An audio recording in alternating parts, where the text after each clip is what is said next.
বাচ্চা অতিরিক্ত জেদ করলে কি করবেন? বাচ্চার জেদ নিয়ন্ত্রণে এই ভিডিওটি বেশ উপকারী। আপনাদেরকে আমন্ত্রণ আজকের এই ভিডিওতে। দর্শক, মূল ভিডিওতে যাওয়ার আগে সকল গর্ভবতী মায়েদের জন্য গুরুত্বপূর্ণ কিছু তথ্য দিতে চাই। আপনি জানেন কি WHO নির্দেশিকা অনুসারে গর্ভ অবস্থায় কমপক্ষে 4 বার আপনার স্ত্রীরোগ বিশেষজ্ঞের পরামর্শ নিতে হবে। গর্ভ অবস্থায় 5টি বিপদ সংকেতের একটিও যদি আপনার সাথে ঘটে, ঘরে বসে সময় নষ্ট না করে অবশ্যই আপনার নিকটস্থ স্বাস্থ্যকেন্দ্র অথবা ডক্টরের কাছে যেতে দেরি করবেন না। শুধুমাত্র জরুরি ক্ষেত্রে ঘরে বসে সময় নষ্ট না করে হোয়াটসঅ্যাপ ভিডিও কলের মাধ্যমে সিনিয়র স্ত্রীরোগ বিশেষজ্ঞের সাথে পরামর্শের জন্য কল করুন 01312178913 এই নাম্বারে। আর হ্যাঁ, সকল গাইনোকোলজিস্ট ডক্টরদের ইনফরমেশন বিস্তারিত জানতে আমাদেরকে ইনবক্স করতে পারেন। ধন্যবাদ। ফিরে যাব মূল ভিডিওতে। দর্শক, শিশুর অতিরিক্ত জেদ বা রাগ প্রত্যেক অভিভাবকের জন্য চিন্তার বিষয়। শিশুদের জেদমুক্ত করতে বা অতিরিক্ত রাগ থেকে রক্ষা করতে তাদের প্রতি ইতিবাচক ও যত্নশীল হওয়া জরুরি। মূলত বিষণ্ণতা, ক্লান্তি, একঘেয়েমি, অতিরিক্ত উত্তেজনার কারণে শিশুরা জেদি বা অতিরিক্ত রাগী হয়। পারিপার্শ্বিকতা ও বংশগত কারণেও তারা জেদি হয়। অনেক সময় আপনার বাচ্চা রেগে যাওয়ার কারণ কিন্তু ইচ্ছাকৃত না। সে চেষ্টা করছে আপনাকে ভালোভাবে বোঝানোর জন্য, কিন্তু কথা বলে ভালোভাবে বোঝানোর উপায় নাই বলে হয়তো হাত পা চালানো শুরু করছে। হাতের কাছে কাচের গ্লাসটা আপনি বুঝে ওঠার আগেই ভেঙে ফেলছে। আসলে রেগে তো আপনিও যান, কিন্তু রেগে গিয়ে তো আর গ্লাস ভাঙেন না। আপনি যে কাজটা করেন তা হলো রাগ কমানোর চেষ্টা। কারণ আপনি খুব ভালোভাবেই বোঝেন, আমি যদি স্মার্টফোনটা দেয়ালে ছুঁড়ে মেরে ভেঙে ফেলি তাহলে সমস্যার সমাধান হবে না। আপনার বাচ্চাকেও ঠিক এই ব্যাপারটা বোঝানোর চেষ্টা করুন। আমরা এই আর্টিকেলে জানানোর চেষ্টা করব কিভাবে আমরা বাচ্চাদেরকে এই ধরনের আগ্রাসন কমাতে পারি। আসুন তাহলে দেখা যাক কী উপায়ে আপনি আপনার বেবির জেদ বা রাগ নিয়ন্ত্রণে আনতে পারেন। মনে করেন আপনার বাচ্চা অনেক রাগারাগি করে, এখন একটু শান্ত, আর সাথে সাথে আপনি যে জেরা করা শুরু করে দিলেন, তার রাগ আবার শুরু হয়ে যাবে। আপনার কাজ হবে এখন মাথা ঠান্ডা রেখে ঠোঁটের কোণায় হাসি নিয়ে প্রশ্ন করা, বলো বাবু, তোমার এত রাগের কারণ কি? তোমার কি মনে হয় আমি তোমার কোনো কথা শুনি না? তার কোনটা ভালো লাগে, কোনটা ভালো লাগে না, এই বিষয়গুলো আপনি পৃথিবীর যে কোনো মানুষের থেকে ভালো জানেন। আপনার ছোট বাচ্চাটার রাগ ঠিক নিউক্লিয়ার বোমার মতো, একটু অসাবধানতা হলেই সব ভেঙে চুরমার করে দেয়। যদি কখনো আপনার বাচ্চা অন্য কাউকে আঘাত করে, কামড়ে ধরে, তাহলে প্রথমে তাকে শান্ত করুন, আর শান্ত হওয়ার পর প্রশ্ন করুন, কেউ যদি তোমাকে কামড়ে দিত তাহলে তোমার কি ভালো লাগতো? আরও একটু ভালোভাবে বোঝানোর জন্য চেষ্টা করুন। আপনার বাচ্চাকে যদি দেখেন কোনোভাবেই বোঝানো সম্ভব হচ্ছে না, তখন রাগ রাগ খেলা শেখাতে পারেন।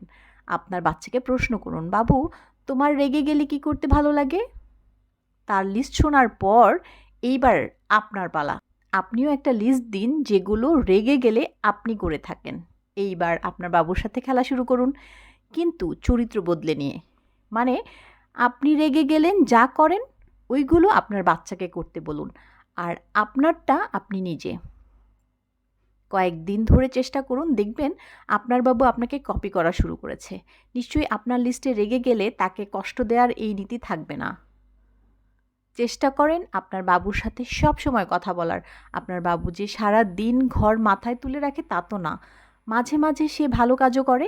যখন কোনো ভালো কাজ করে তাকে অবশ্যই প্রশংসা করুন। ও যদি অন্য কারোর সাথে শেয়ার করে, তা সে খাবার হোক আর খেলনাই হোক, তার প্রশংসা করুন। আপনি ফোনে কথা বলছেন, হঠাৎ করে আপনার পাশে চিৎকার শুরু করে দিল সে।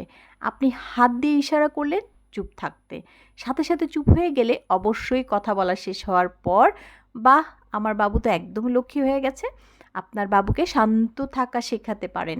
এজন্য তাকে বলুন, যখন তুমি রেগে যাবে সাথে সাথে চোখ বুঝে দীর্ঘশ্বাস নেওয়ার চেষ্টা করো, আর ভাবতে থাকো তোমার প্রিয় খাবারের স্বাদ কেমন।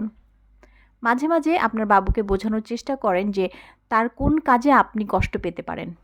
বন্ধ করুন মারামারিকে উৎসাহিত করে এমন গেম, টিভি সিরিজ ইত্যাদি।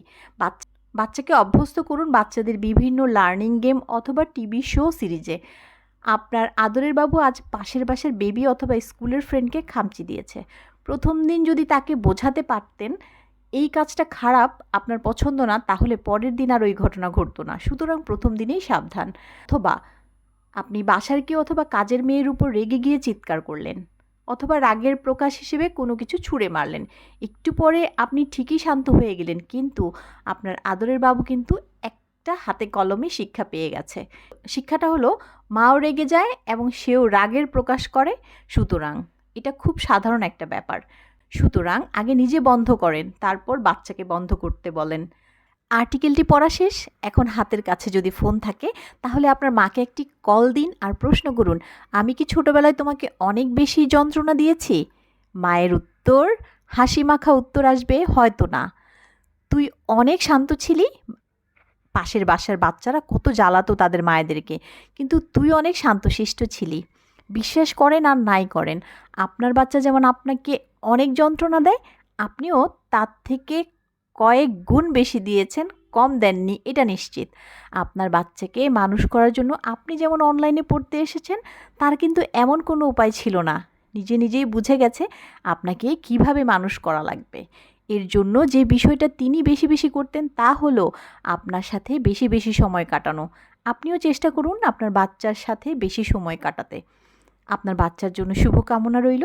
দর্শক, বিস্তারিত আলোচনায় আপনি যদি একটু উপকৃত হয়ে থাকেন তাহলে লাইক, কমেন্ট, শেয়ার করে আমাদের সাথে থাকবেন এবং সাবস্ক্রাইব করবেন আমাদের চ্যানেলটি। ধন্যবাদ।